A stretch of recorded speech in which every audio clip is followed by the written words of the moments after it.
So welcome back to part two of my process of turning firewood into a bowl. So my little trick I've used for years is to take the roughed out bowl and soak it in a bucket of denatured alcohol. It's the stuff you can buy at any of the big box retailers. So I'll take this bowl and soak it in the denatured alcohol for anywhere from 6 hours to a couple of days. And what that'll end up doing is the alcohol will soak into the wood through a chemical process that replaces some of the water inside the wood fibers. So after this lengthy bath in the denatured alcohol, I'll take the wood blank once I can get the lid off the bucket. I'll take the wood blank out and set it upside down to air out and dry for maybe an hour before I start the process of the slower drying by placing it in a bucket of sawdust or wood chips.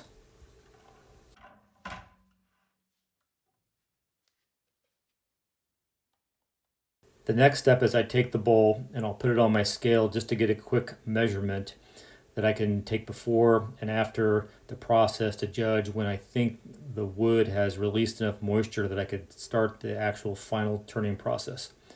So here I'm just taking some wood chips that were in fact from this bowl, and I'll fill up a second box full of sawdust and just bury the bowl in the wood chips, seal the box shut, and that will just kind of control and slow down the drying process. The bowl will end up warping quite a bit, but that's by design so that it slows the process of drying enough for it to warp and not crack.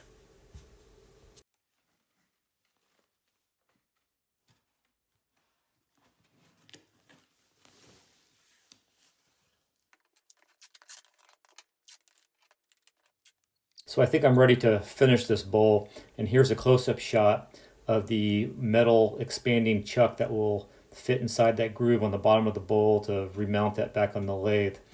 And as I'm turning the bowl here, you can kind of see that it's a bit warped. It actually warped about 3/8 of an inch out of round. And as I'm turning it, you can kind of see it oblong a little bit. So now that the bowl is mounted, I'm just using my carbide tip scraper and just hollowing out the bowl and returning it nice and round. And you'll slowly see the thickness of the bowl get thinner and thinner and thinner as more material is removed. So the next step is to give the bowl a nice sanding, and I get a kick out of watching some YouTube videos because the sanding shots are 10 or 15 seconds. Here I might be showing 35 seconds of actual sanding video, but I was maybe sanding this bowl for a good better part of a half an hour, going through the various sanding grits to get a nice smooth surface and prepare it for the finish. And now we're finally ready for the finishing process. You can ask any woodworker and they're all going to agree their favorite part of any project is when you actually get to apply the finish to the wood. Whatever that finish might be, it'll end up showing some of the true wood color, the beauty, the grain will pop, and it just makes the whole process worthwhile. Here, this first initial step is just using a sanding sealer, which will end up kind of sealing up the wood grain fibers and prepare it for its final top coat.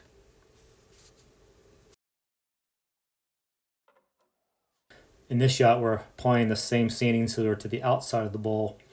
And cherry, as it's fresh cut, is kind of on the light side. And over exposure to oxygen and UV rays, it'll end up turning to a dark cherry patina. That's the classic color that you just can't duplicate with any stains. In this shot is a pretty good close-up of those dark areas on opposite sides of the bowl that I've left on the outside of the surface. And those are actually remnant bark areas. And I often do that on my bowls because it just adds to the natural beauty and a reminder that, yes, this was once a tree and now it's a useful piece of product inside the house. We're now on to applying the final top coat of the finish. And I use Mylan's high friction build. It's just a really simple product to use. I'll just put a little bit on a paper towel and buff it on to the surface, adding a medium pressure with my fingers. And I'll put 2 or 3 coats on that, and it'll just buff out a nice, beautiful patina and a shine that I really think captures the beauty of the wood.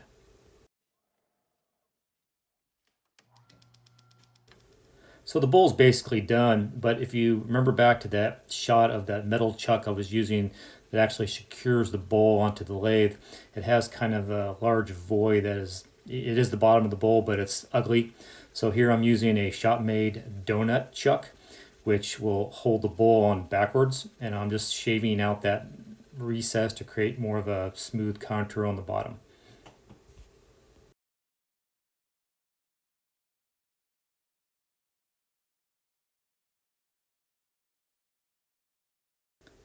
And once all the work is done with the chisel, it's back onto some sanding, but this process goes quite a bit quicker because there's such a small area, and I'm not too particular about it because it is the bottom. And we'll kind of repeat that exact same process where we put some sanding sealer on it and then buff it out with the same top coat finish I used on the rest of the bowl.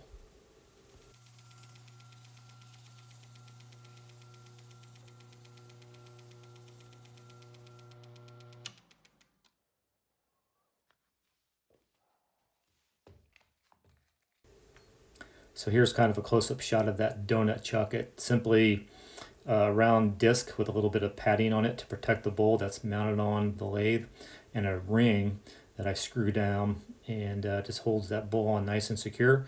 It's a real simple shop-made project that anybody can do. And now we've pretty much have our finished bowl.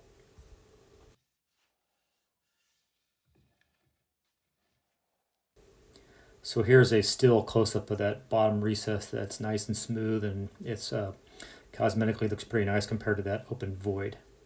And it's well worth the extra step to take to make that look a little bit nicer. Thanks for watching part 2 of how to turn a log into a finished bowl. If you missed the first section, you can find part 1 link over in the box to your left. And I want to thank Mike and Marcy, my neighbor, for donating their 2 logs that we ended up turning into this one bowl. Thanks for watching today. If you have any comments or questions, please write them below in the comment section. If you enjoyed this video and would like to see more like it, please click on the subscribe button over here. And as always, have a nice day. Thanks.